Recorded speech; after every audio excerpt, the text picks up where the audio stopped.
Hey, what's going on, you guys? My name is Rage, and we are back today to talk about the next legendary and when potentially that edition will be coming into Marvel Strike Force. Now, I want to point out, first of all, this is a speculation video. This is by no means confirmed or anything in the data mines, but we got some really good data here that we're working with that we can pretty much signal when that strong confirmation of the next legendary coming into the game is. So, without further ado, let's get started, ladies and gentlemen.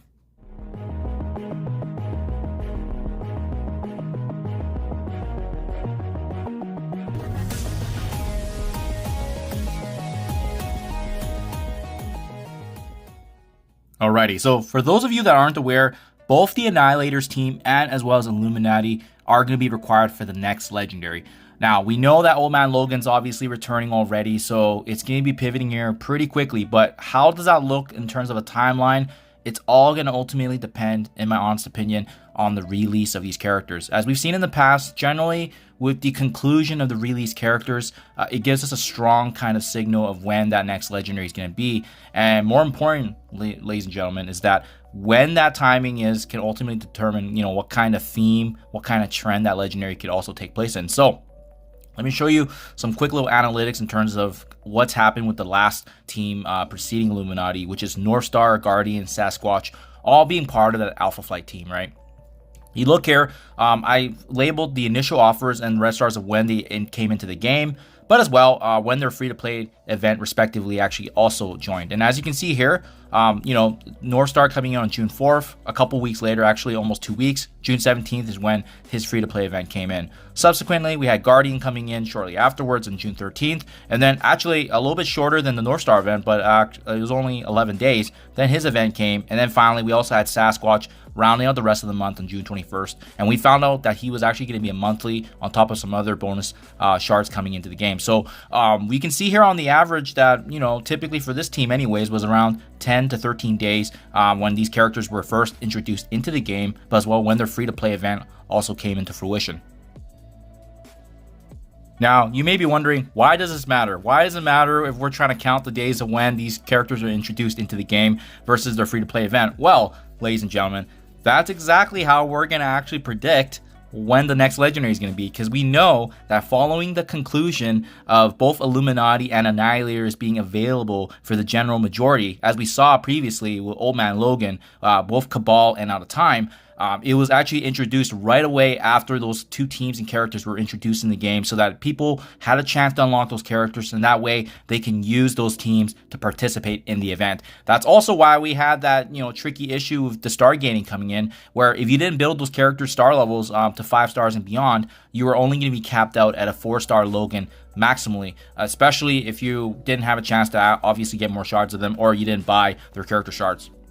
So now I want to pivot real quickly here, and it's very interesting how, Shuri Black Panther as well as Hank Pym's event actually deferred quite a bit. You can see Shuri was just average, right? July 2nd was when she was introduced as a red star or offer in the game, and then, similar trends before. 2 weeks later, relatively, July 15th is when her free-to-play event came and folks were able to finally unlock. Hank Pym's event, for whatever reason, took the longest that we've seen in quite some time. Introduced on July 11th, and, his event's actually coming out tomorrow. So it's actually been the longest. You can see here, 25 days. That is astronomical. It's almost a full month before actually seeing his release. Hence the frustration that we saw with Captain Britain because of him not actually getting availability for the general majority to even have a chance at ultimately unlocking Captain Britain and that third and final shield to actually unlock him.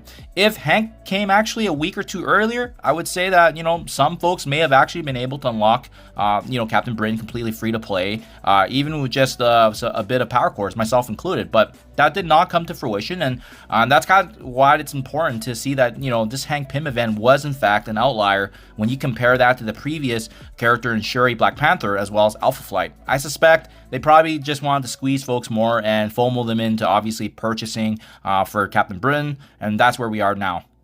So what do we now know about the new Annihilators team? Because obviously that's where I'm getting at with this analysis, is that depending on where and when they are added into the game and when their event is going to be, that's going to be signaling when the next legendary is actually coming into Marvel Strike Force. So here it is, guys. This is the assumptions now based on what we're seeing. And now that we actually know Gladiator is coming in on August 6th, what I've done personally is just taking a look at the average, but as well, remember, most of the free-to-play events actually start usually on a Monday or a Wednesday. As you can see with the track record, it's typically been a Monday. So we can actually have some strong suspicions of when their free-to-play event is going to be. But with these dates in mind, it actually gives us a lot of useful information here. So you can see Gladiators coming this week, right? His free-to-play event should be close to August 19th, again, being a Monday. Shortly afterwards, usually you have the second character being introduced before the first character conclusion or start of the event. So Gore should be around that August 15 range, again, as a relative estimate based on the average we've seen. So his event should be around August 26th.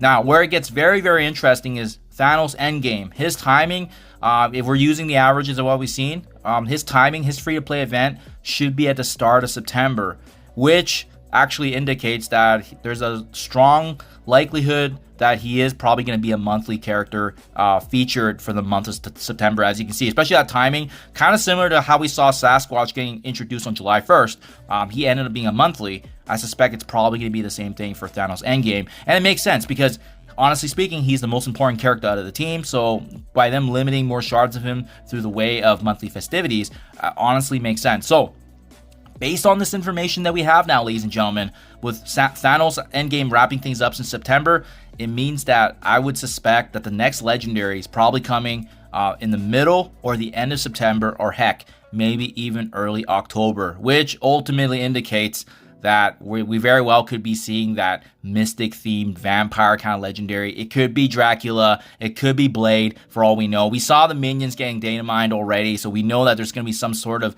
vampiric theme. We know Karen Page is coming in her new form, as well as obviously a potential Morbius rework. We don't know if that's confirmed yet, but we also know that Moon Knight is going to be getting some additional love based on the poll votings that we've seen. So let me know what you guys think, ladies and gentlemen.